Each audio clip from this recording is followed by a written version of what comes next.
Pak Anton, kalau kita melihat pergerakan harga emas ini kan sudah berkali-kali mencetak all time high ya. Betul. Di 2025. Lalu bagaimana tanggapan BSI dan juga pihak Goldman Sachs ini bahkan meramal harga emas ini bisa mencapai $4.000 per troy ounce. Iya, iya.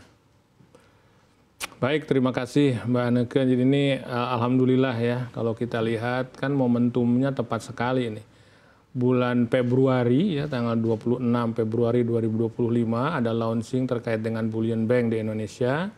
Dan di waktu yang bersamaan kemudian juga harga emas mulai rally ini sampai dengan hari-hari kemarin. Hari ini kayaknya agak sedikit itu ya, agak tertekan sedikit, tapi itu tidak menunjukkan kecenderungan mungkin tetap akan naik.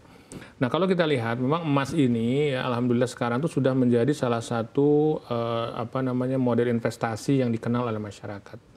Ya, kalau selama ini terutama di syariah ya, orang mungkin masih mengenal saham ya, itu pun harus terus kita dorong ya. Kemudian mungkin sukuk ya, mereka sudah tahu. Nah, sekarang alhamdulillah kita punya yang namanya emas. Nah, kalau kita lihat di Indonesia sebenarnya penguatan harga emas itu kan bisa jadi terjadi karena dua hal ya. Yang pertama karena mungkin inflasi juga menggerogoti nilai rupiah.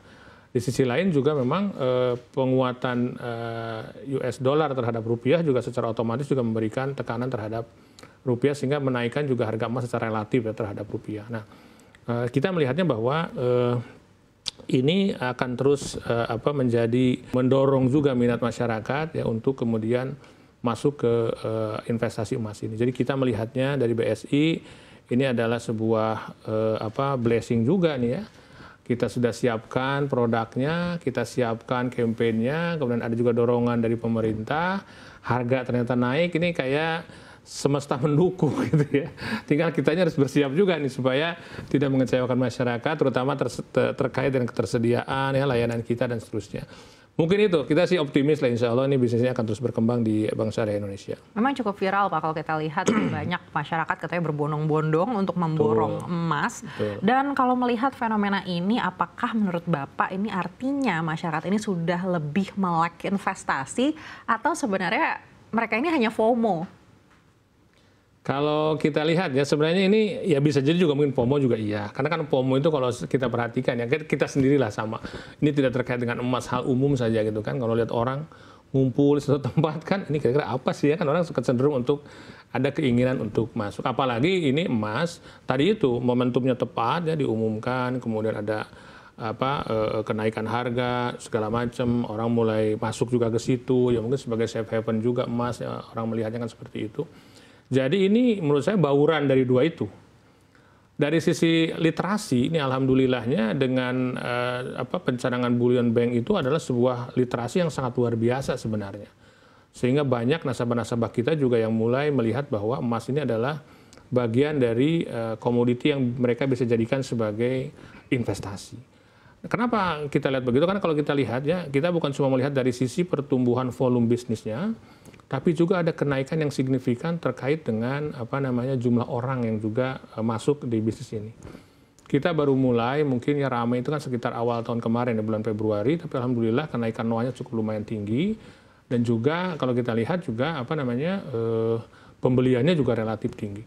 Perbandingan kita dengan tahun lalu ya, volume penjualan kita per bulan itu kurang lebih naik 7 kali lipat.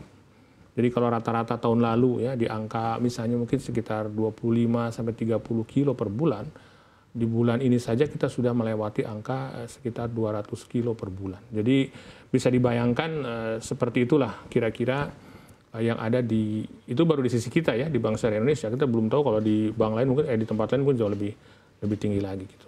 Baik, lebih dari 200 kilogram emas ya Pak sebulan. Lalu bagaimana strategi BSI untuk bisa memenuhi kebutuhan nasabah? Apalagi kalau memang trennya ini mungkin masih akan terus berlanjut kenaikannya ke depan. Betul. Jadi ya kita melihatnya memang ini kalau lihat seperti ini BSI harus siap siaga ya. Karena apa? Karena kenaikan sebesar ini tuh kalau kita lihat dari persentase terhadap total customer kita itu sangat kecil sekali.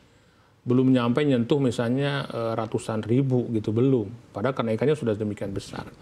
Nah, jadi strategi kita gimana? Tentu saja yang pertama kita harus memastikan bahwa kita punya infrastruktur yang mendukung.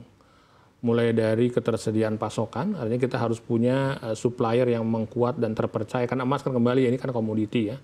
mau tidak mau bukan ketersediaan barang saja, tapi juga bagaimana kualitasnya memenuhi syarat sebagai sebuah emas yang diakui oleh bullion system. Kemudian yang kedua tentu saja infrastruktur lain, termasuk juga bagaimana channelnya kita bisa perkuat. Yang ketiga kembali kaitannya juga dengan penyimpanan emas, karena emas ini mau tidak mau barang yang harus kita simpan karena harus ada fisiknya kan. Kita tidak menjual emas dalam model yang tidak ada fisik. BSI menjual emas hanya dalam fisik. Yang berikutnya tentu saja adalah kita harus memperkuat literasi di internal kita terkait dengan produk-produk berbasis emas ini.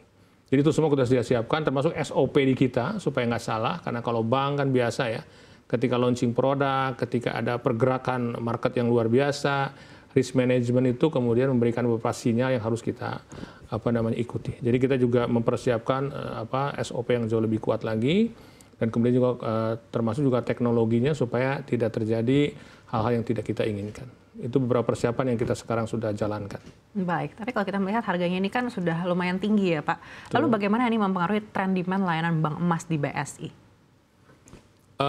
Kalau kita lihat tren harga yang terus naik ya, dan kemudian demand-nya seperti apa. Justru kalau kita lihat ya dengan kenaikan harga ini, orang kan cenderung untuk melihat bahwa akan selalu ada opportunity buat dia kan untuk melihat kenaikan. Yang kedua sebenarnya kalau kita lihat ya tren emas ini kan makanya saya selalu membagi ya segmen customer emas kita itu dalam beberapa kategori. Ada yang tradisional ya artinya dia emasnya juga mau yang fisik gitu ya, dan juga tradisional saver jadi hanya menyimpan saja sebagai penabung.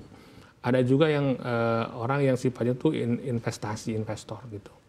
Nah, kita harus bedakan juga pendekatan kepada dua segmen customer ini.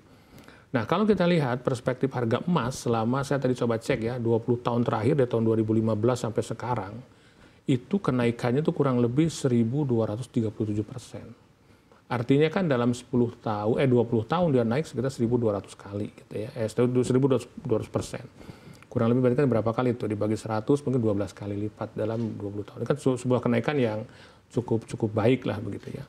Nah, jadi kalau kita bicara emas dan demand ke depannya, kalau orang punya perspektif baik untuk penabung maupun investasi, kalau investasi sekarang nih, karena kan kenaikannya sangat fluktuatif ya, saya kira akan tetap tinggi demand-nya. Makanya kita harus bersiap-siap nih di BSI supaya bisa mengcover sebuah nasabah kita yang berminat untuk membeli emas di BSI.